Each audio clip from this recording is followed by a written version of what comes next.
Before our globe had become round, it was a long trail of cosmic dust and fire mist, moving and writhing like a serpent. This, say the explanations, was the Spirit of God moving on the chaos until its breath had incubated cosmic matter and made it assume the annular shape of a serpent with its tail in its mouth, emblem of eternity in its spiritual and of our world in its physical sense. The serpent, devoted to the principle of wisdom, beckons humanity toward self-discovery. Central to this journey is the exploration of the reptilian part of the brain, encompassing the primitive domains of the brainstem and cerebellum. In spiritual traditions, the reptilian brain finds alignment with the root chakra, an energy center intricately tied to survival, grounding, and the physical body. The imperative task of balancing and harmonizing these energies is perceived as indispensable for fostering spiritual growth. In the realm of dreams, serpents frequently emerge, serving as symbolic messengers from the reptilian part of the brain, offering insights and messages from the primal layers of the mind. How does one embark on the journey to explore and master the reptilian part of their brain? A technique rediscovered by the renowned psychologist Carl Jung provides an answer known as active imagination. Jung employed this method on himself, directing his conscious attention inward, offering a profound opportunity to scrutinize the very roots of his thoughts and emotions. This transformative odyssey of self-discovery unfolds in Jung's enigmatic Red Book, the wellspring of his groundbreaking theories. Deciphering the symbolism within the book unveils the secrets of the human brain and consciousness. In the Red Book, we accompany Jung as he unearths hidden layers of his subconscious, delving into the profound depths of self-awareness. As the narrative unfolds, Jung achieves a remarkable mastery over his reptilian brain, enabling him to communicate with energies beyond himself, transcending into the realms of source energy. In the second part of the book, Liber Secundus, chapter The Magician, Jung subjects his reptilian brain to a rigorous test, employing it in a form of astral projection. Let us immerse ourselves in his writings, endeavoring to extract the profound wisdom embedded within. Why did I behave as if that serpent were my soul? Only, it seems, because my soul was a serpent. This knowledge gave my soul a new face, and I decided henceforth to enchant her myself and subject her to my power. Serpents are wise, and I wanted my serpent soul to communicate her wisdom to me. Never before had life been so doubtful, a night of aimless tension, being one in being directed against one another. Nothing moved, neither God nor the devil. So I approached the serpent that lay in the sun as if she were unthinking. Her eyes were not visible, since they blinked in the shimmering sunshine, and I spoke to her. How will it be now that God and the devil have become one? Are they in agreement to bring life to a standstill? Does the conflict of opposites belong to the inescapable conditions of life? And does he who recognizes and lives the unity of opposites stand still? He has completely taken the side of actual life, and he no longer acts as if he belonged to one party and had to battle against the other, but he is both and has brought their discord to an end. Through taking this burden from life, has he also taken the force from it? The serpent turned and spoke ill-humouredly. Truly, you pester me. Opposites were certainly an element of life for me. You probably will have noticed this. Your innovations deprive me of this source of power. I can neither lure you with pathos nor annoy you with banality. I am somewhat baffled. If you are baffled, should I give counsel? I would rather you dive down to the deeper grounds to which you have entry and ask Hades or the heavenly ones. Perhaps someone there can give counsel. You have become imperious. Necessity is even more imperious than I. I must live and be able to move. You have the whole wide earth. What do you want to ask the beyond for? It isn't curiosity that drives me, but necessity.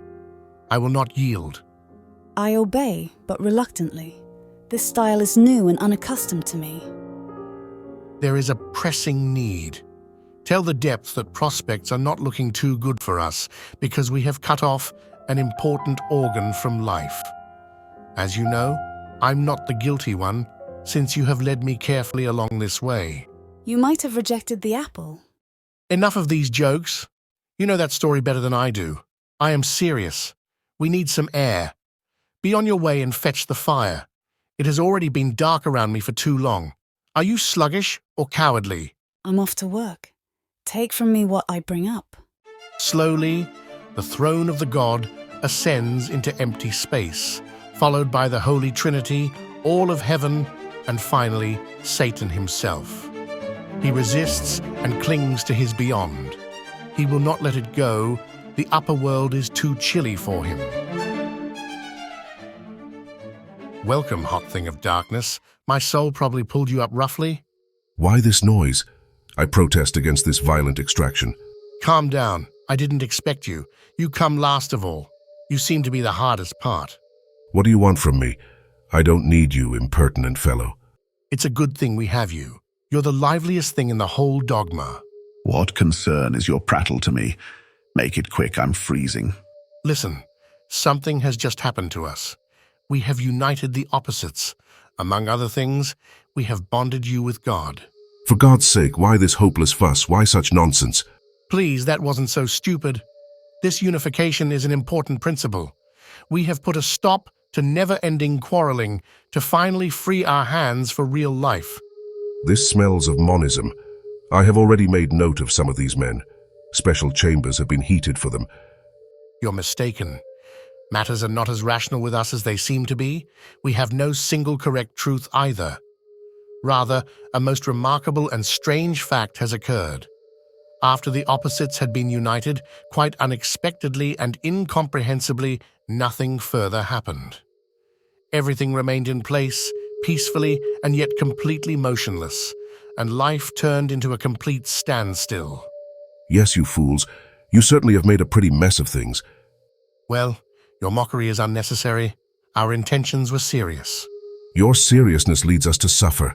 The ordering of the beyond is shaken to its foundations.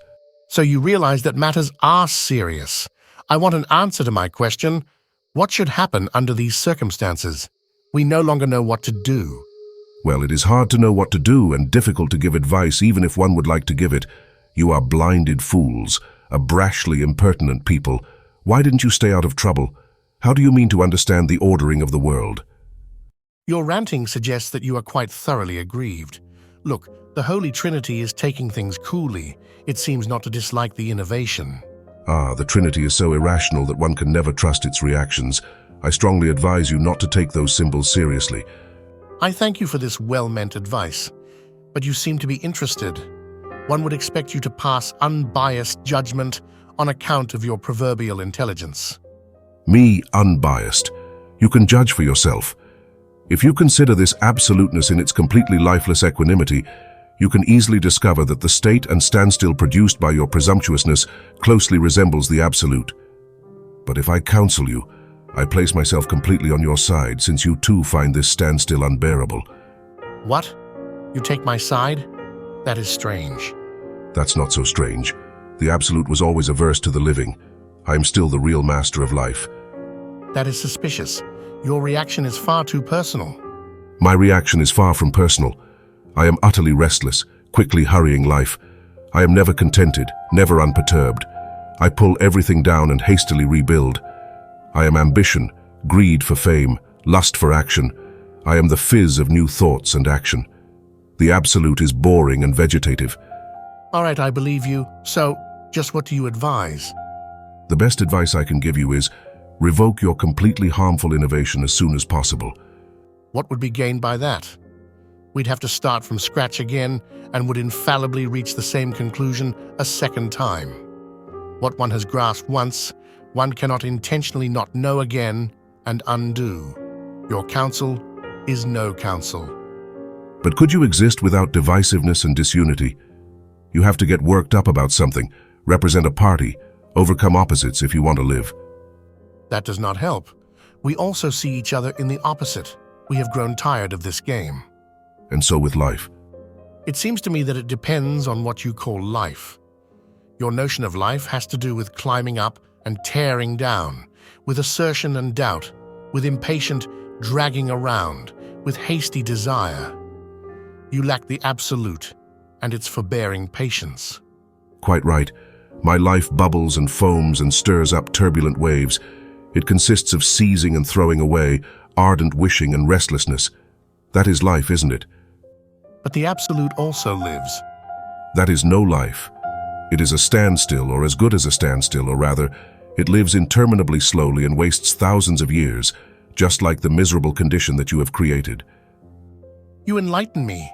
You are personal life, but the apparent standstill is the forbearing life of eternity, the life of divinity.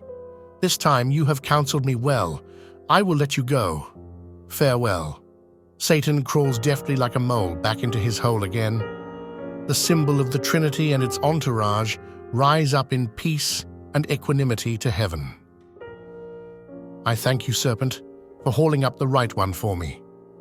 Everyone understands his words since they are personal.